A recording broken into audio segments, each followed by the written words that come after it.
Sultan Baibars, seorang budak yang bangkit menjadi sultan. Baibars adalah seorang bangsa Kipchak yang diperkirakan lahir di wilayah stepa di utara Laut Hitam, dan dia berasal dari suku Barli. Menurut seseorang dari suku Kuman dan saksi mata yaitu Badr al-Din Baisari, suku Barli melarikan diri dari tentara Mongol dan mengatur untuk bisa menetap di Kekaisaran Bulgaria kedua. Mereka menyeberangi Laut Hitam dari Crimea atau Alania, tempat mereka tiba di Bulgaria sekitar tahun 1242. Sementara itu, bangsa Mongol menyerbu Bulgaria, termasuk wilayah tempat para pengungsi suku Kuman baru-baru ini menetap. Baik Baibars yang menyaksikan orang tuanya dibantai dan juga Baisari termasuk di antara tawanan selama invasi dijual sebagai budak di Kesultanan Turki Seljuk Rum di pasar budak di Sivas.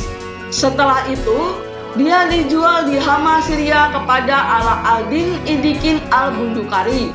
Dia adalah seorang Mesir berpangkat tinggi yang membawanya ke Kairo. Pada tahun 1247, Al-Bundukari ditangkap dan Sultan Mesir As-Salih Ayub menyita budak-budaknya termasuk Baibars.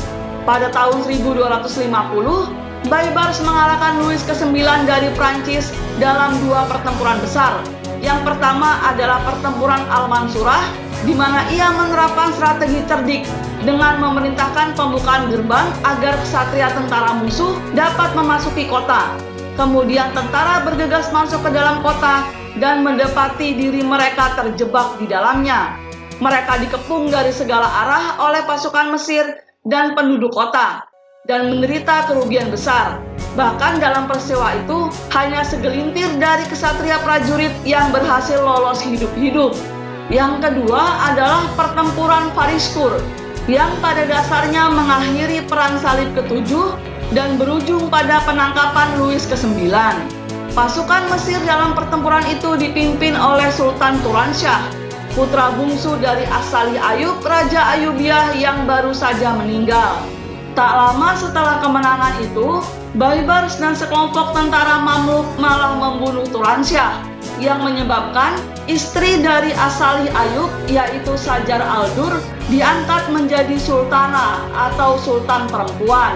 Merasa tidak nyaman ketika para emir Suriah yang menolak memberi penghormatan kepada Sajar al-Dur, Sajar al-Dur kemudian menikahi Aibak, yaitu salah satu pejabat tinggi Kesultanan Mamluk.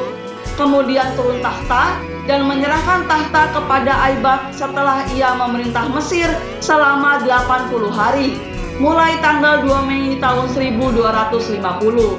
Aibak sejak akhir Juli tahun 1250 menjadi Sultan baru Mesir dan diberi nama kerajaan menjadi Al-Malik Al-Muiz. Sampai saat itu, Aibak sangat bergantung pada 4 prajurit Mamluknya, yaitu adalah Faris ad-Din Aktai, Baibars, Kutus, dan Bilban al-Rasidi.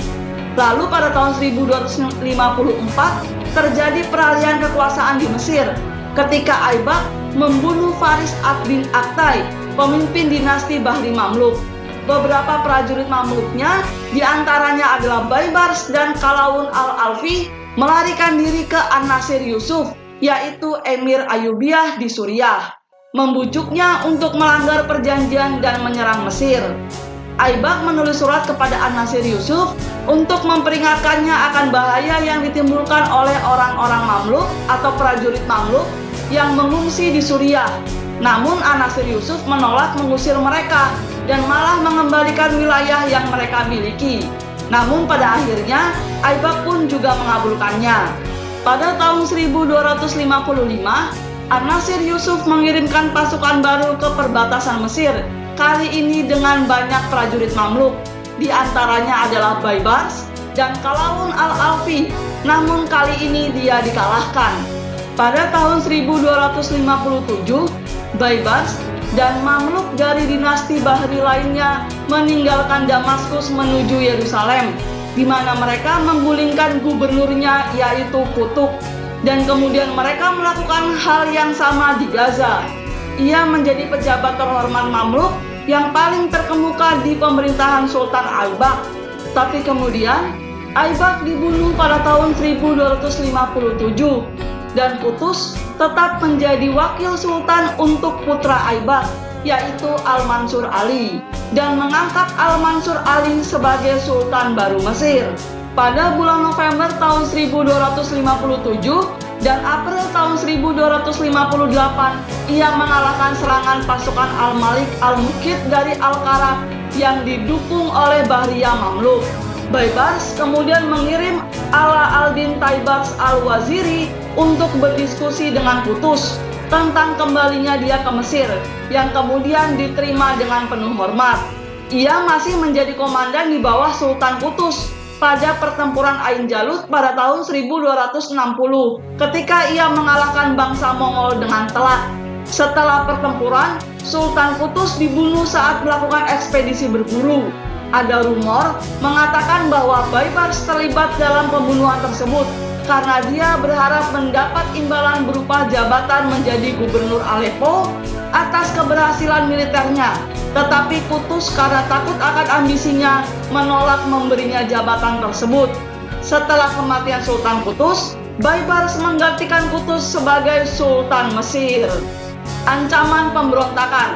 Segera setelah Baibars naik ke kesultanan, kekuasaan dikukuhkan tanpa perlawanan yang serius, kecuali dari Alam al-Din Sinjar al-Halabi, Amir Mamluk lain yang populer dan cukup berkuasa untuk mengklaim Damaskus. Selain itu, ancaman dari bangsa Mongol masih cukup serius untuk dianggap sebagai ancaman terhadap otoritas Baibars. Namun, Baibars pertama-tama memilih untuk berurusan dengan Sinjar dan bergerak ke Damaskus.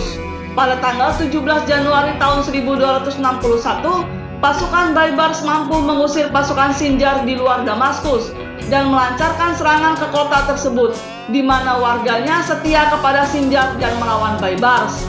Meskipun perlawanan mereka segera ditumpas, terjadi pula pemberontakan singkat di Kairo yang dipimpin oleh seorang tokoh bernama Al-Qurani. Al-Qurani konon berasal dari Nisapur. Al-Qurani dan pengikutnya tercatat menyerang gudang senjata dan istal Kairo dalam serangan malam. Baibars bagaimanapun berhasil menekan pemberontakan dengan cepat saat dia mengepung dan menangkap mereka semua. Al-Qurani dan pemimpin pemberontakan lainnya dapat ditumpas oleh Sultan Baibars.